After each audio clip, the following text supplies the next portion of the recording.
लोकसभा चुनाव की सरगर्मी लगातार बढ़ते जा रही है और ऐसे में सिवान लोकसभा का जो क्षेत्र है, वह पूरे बिहार में चर्चा का विषय बना हुआ है। कहा भी जाता है कि सिवान के लोकसभा सीट पर लंबे समय तक पूर्व बाहुबली सांसद मोहम्मद शहाबुद्दीन साहब का कब्जा रहा। शहाबुद्दीन साहब के जेल जाने के बाद उनकी पत्नी हैना साहब को 2009 में राष्ट्रीय जनता दल ने अपने टिकट पे चुनावी मैदान में उतारा, जिन्हें निर्दलीय उम्मीदवार ओम प्रकाश यादव के हाथों से शिकस्त खानी पड़ी थी और हिना साहब को हार का सामना करना पड़ा था। निर्दलीय उम्मीदवार के रूप में ओम प्रकाश यादव चुनाव जीत चुके थे। उसके बाद से यह सीट जो है शहाबुद्दीन के परिवार से निकल गया था और आज भी शहाबुद्दीन साहब के परिवार से सिवान संसदीय सीट जो है उनके हाथों से बाहर है। इस बार के चुनाव में शहाबुद्दीन साहब की पत्नी हैना साहब जो है निर्दलीय चुनावी मैदान में कूद चुकी हैं। उनके द्वारा लगातार जनसंपर्क किया जा रहा है। आज भी कई गाँवों में हैना साहब ने जनसंपर्क स्थापित किया। जिन-जिन गाँवों में हैना साहब गईं, जिन-जिन लोगों के दरवाजे पे गईं, वहाँ लोगों का जो हुजूम था, लोगों की जो भीड़ थी, स्क्रीन पे आप देख रहे होंगे किस प्रकार से लोग उनके साथ चल रहे हैं, किस प्रकार से महिलाओं की जो फ़ौज है हैना साहब के साथ चल रही है। इससे लगता है कि कहीं न कहीं शहाबुद्दीन साहब का जलवा आज भी बरकरार है। और उनकी पत्नी हैना साहब जिस क्षेत्र में जाती हैं, वहाँ जो हुजूम उमड़ता है, लोगों की जो भीड़ उमड़ती है, वह भीड़ देखने की काबिल होती है। बहरहाल हैना साहब निर्दलीय चुनावी मैदान में कूदने की तैयारी में हैं और जनसंपर्क भी स्थापित कर रही हैं, लोगों से मिल रही हैं। वहीं सिवान के पूर्व सांसद जिन्होंने सबसे पहले हैना साहब को निर्दलीय उम्मीदवार के रूप में शिकस्त दिया था, ओम प्रकाश यादव भी निर्दलीय चुनावी मैदान में कूदने की पूरी तैयारी में लग चुके हैं।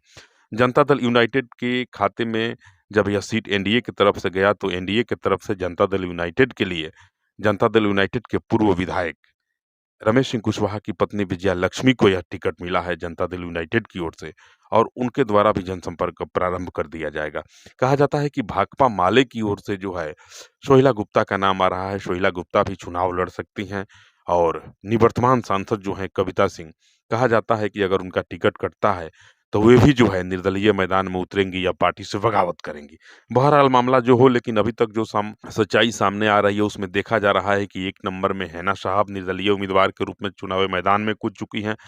दूसरी तरफ से जो है कविता सिंह का नाम आ रहा है, तीसरी तरफ जो है सोहिला गुप्ता का नाम आ रहा है। इस प्रकार से बहुत सारे लोग जो हैं चुनावी मैदान में कूद चुके हैं और लगातार जनसंपर्क करने का प्रयास प्रारंभ कर दिए हैं। बहरहाल मैं बता रहा था हैना साहब जो शहाबुद्दीन साहब की पत्नी है और आज उनके द्वारा जिस प्रकार से जनसंपर्क अभियान चलाया जा रहा है, लोगों से जिस तरह से मुलाकात उनके द्वारा की जा रही है, उससे कहीं न कहीं लगता है कि लोगों का जन समर्थन, लोगों का समूह जिस प्रकार से उमड़ता है, कहीं न कहीं कुछ बात है। हैना साहब जिस गाँव में जाती हैं, जिस मोहल्ले में जाती हैं, वहाँ लोग उनको देखने के लिए उमड़ पड़ते हैं। खास करके महिलाओं की जो भीड़ आप स्क्रीन पर देख रहे हैं, वह भीड़ जो है, एक झलक हैना साहब को पाने के लिए बेताब है। बहरहाल लोकसभा चुनाव की तारीखों की घोषणा हो चुकी है और राष्ट्रीय जनता दल गठबंधन अर्थात महागठबंधन की ओर से अभी किसी भी प्रत्याशी के नाम की घोषणा नहीं की जा सकी है। राजनीतिक गलियारों में यह बड़ी जबरदस्त ढंग से चर्चा चल रही है कि लालू प्रसाद यादव जो है राष्ट्रीय जनता दल, लालू प्रसाद और शहाबुद्दीन के परिवार के बीच जो एक लंबे समय से दूरी बनी है, एक खाई बनी है, उस खाई को मिटाने का प्रयास लालू प्रसाद यादव स्वयं कर रहे हैं और हैना साहब से वे लगातार संपर्क स्थापित करके जो है इस दूरी को मिटाने का प्रयास कर रहे हैं। अगर यह बात सत्य है और यह घटना सत्य हो जाती है, तो निश्चित रूप से दोनों को फ़ायदा होगा, राष्ट्रीय जनता दल को फ़ायदा होगा और हैना साहब को भी फ़ायदा होगा। कहा जाता है कि कुछ सिवान के राजनीतिक लोग हैं जिनके द्वारा जो है राष्ट्रीय जनता दल, लालू प्रसाद और शहाबुद्दीन के परिवार के बीच जो है एक दीवार खड़ा किया गया था, एक खाई बनाई गई थी, जिस खाई को पाटने का काम लालू प्रसाद खुद अपने स्तर से करने लगे हैं। कहा जाता है कि लालू प्रसाद हैना साहब से बात भी किए हैं और हैना साहब से उनकी चर्चा चल रही है। ऐसी कयास लगाई जा रही है कि लालू प्रसाद का अगर यह प्रयास सफल रहा, तो हैना साहब जो है इस बार राष्ट्रीय जनता दल के टिकट पे फिर चुनाव लड़ेंगी। बहरहाल मामला जो हो, लेकिन अभी तक जो है महागठबंधन अर्थात राष्ट्रीय जनता दल की ओर से सिवान में किसी उम्मीदवार के नाम की घोषणा नहीं की जा सकी है, जिससे यह कयास लगाया जा रहा है कि हो सकता है कि लालू प्रसाद हैना साहब को इस बार भी राष्ट्रीय जनता दल का टिकट दे दें। बहरहाल हैना साहब के विश्वस्त सूत्रों से मेरी बात होती है और उन लोगों का कहना है कि किसी भी स्थिति में हैना साहब इस बार निर्दलीय चुनाव लड़ेंगी और निर्दलीय चुनाव लड़के सिवान की जनता के मान, सम्मान और विकास के लिए काम करेंगी। जनता का आशीर्वाद उन्हें मिल रहा है और निश्चित रूप से वे चुनाव जीतेंगी। बहरहाल यह बात तो उनके समर्थकों का है, लेकिन अब देखना यह है कि सिवान की जनता अपना आशीर्वाद, अपना स्नेह, अपना प्यार, अपना दुलार किन्हें देती है और किनके माथे पे सिवान के जीत का यह ताज बजता है, यह तो आने वाला वक्त ही बताएगा। लेकिन फिलहाल राजनीतिक जो रणनीतिकार हैं, राजनीति के जो पंडित हैं, तमाम पंडितों का गणित, तमाम पंडितों की ज्योतिष विद्या यहाँ फेल करते नजर आ रही है। क्योंकि अभी तक महागठबंधन की तरफ से न कोई उम्मीदवार की घोषणा की गई है, न अन्य किसी दल से किसी उम्मीदवार का नाम आया है।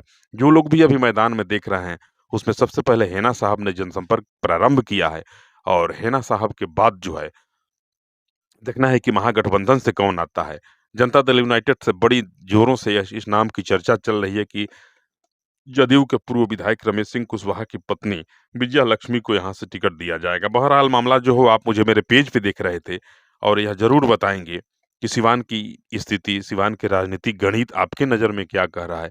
साहबुद्दीन की पत्नी हिना साहब की क्या स्थिति रहेगी? जनता दल यूनाइटेड के उम्मीदवार की क्या स्थिति रहेगी? और महागठबंधन के उम्मीदवार की स्थिति क्या रहेगी? मुझे आपके कमेंट की प्रतीक्षा रहेगी। बहरहाल आप मुझे मेरे पेज पे देख रहे थे। नमस्कार।